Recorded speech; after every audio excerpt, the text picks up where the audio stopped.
We're going to be playing with some new products today. The main one is this Beauty Bay Wilderness eyeshadow palette filled with gorgeous greens and blues, and there's some reds in there too, actually. Very pretty palette. It has some gorgeous shimmers, which I will be using, but for today's look, I'm only using the matte eyeshadows because I also have an eye gloss that I want to play with.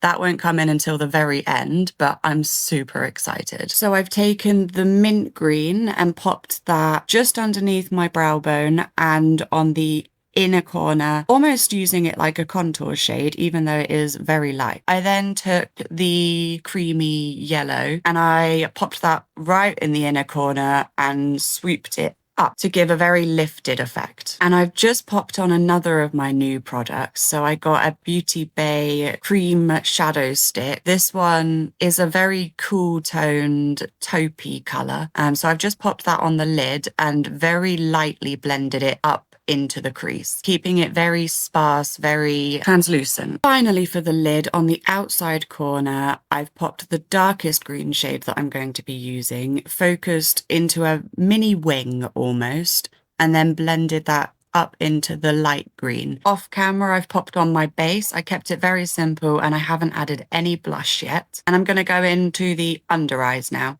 I wasn't going to use pink, but I felt like the green on its own wasn't giving what I wanted it to.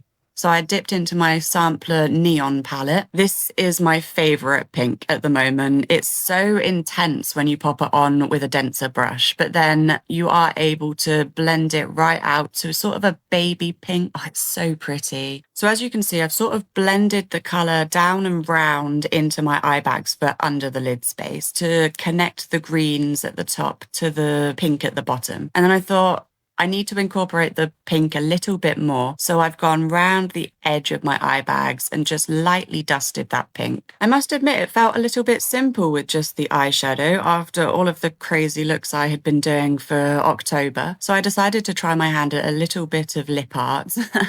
So I lined my lips with pink face paint, and at the same time, I tried to create a shape of some sort. So I've got the line going down the center of my lips, creating two empty spaces, which I filled with green face paint.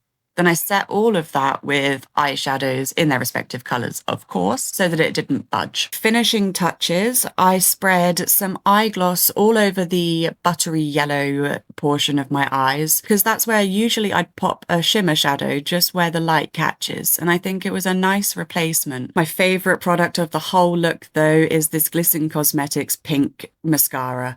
Look how pretty it's made my lashes. Okay, that's the look. Bye!